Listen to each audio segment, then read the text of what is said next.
জামায়াতে ইসলামের নিবন্ধন বাতিলের বিরুদ্ধে হাইকোর্টের রায় বাতিল করে আপিল মঞ্জুর করেছেন দেশের সর্বোচ্চ আদালত। পাশাপাশি নিবন্ধন ফেরত সহ সংশ্লিষ্ট বিষয়ে নির্বাচন কমিশনকে নিষ্পত্তির নির্দেশ দেওয়া হয়েছে।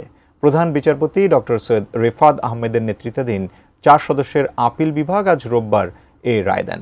জাবেদ আক্তারের রিপোর্ট।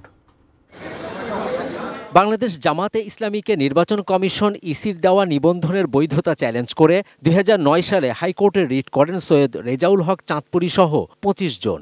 ওই রিটের পরিপ্রেক্ষিতে 2013 সালের 1 আগস্ট জামায়াতের নিবন্ধন অবৈধ ঘোষণা করে রায় দেন হাইকোর্ট। জামায়াতে ইসলামী নিবন্ধন বাতিল করে পরে 2018 সালের 7 ডিসেম্বর জামায়াতের নিবন্ধন বাতিল করে ইসি। হাইকোর্টের রায়ের বিরুদ্ধে জামায়াতের আপিল 2023 সালের 19 নভেম্বর খারিজ করে দেন সর্বোচ্চ আদালত। আওয়ামী লীগ সরকারের পতনের পর ওই আপিল পুনরুজ্জীবন চেয়ে জামায়াতের করা আবেদন সর্বোচ্চ আদালত গত 22 অক্টোবর মঞ্জুর করেন। ব্রেকফাস্ট, টিফিন কিংবা স্ন্যাক টাইমে মজাদার আয়োজন মানে অল টাইম ব্রেড।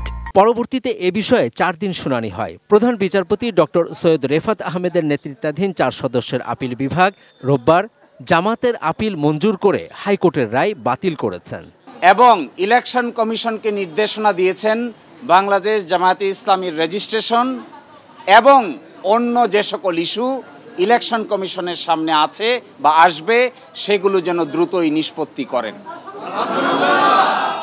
এর এই মাধ্যমে আজকে বাংলাদেশ জামায়াতে ইসলামী তার নিবন্ধন ফিরে পেল। আগামীকালের মধ্যে এই রায়ের সংক্ষিপ্ত আদেশ পাওয়া যাবে। এই সংক্ষিপ্ত আদেশ আমরা ইলেকশন কমিশনের কাছে অ্যাপ্রোচ করব। বাকিটা ইলেকশন কমিশন আইন অনুযায়ী অতি দ্রুত জামাতের নিবন্ধন এবং জামাতের প্রতীক বুঝিয়ে দিবেন, এটা আমরা প্রত্যাশা করি।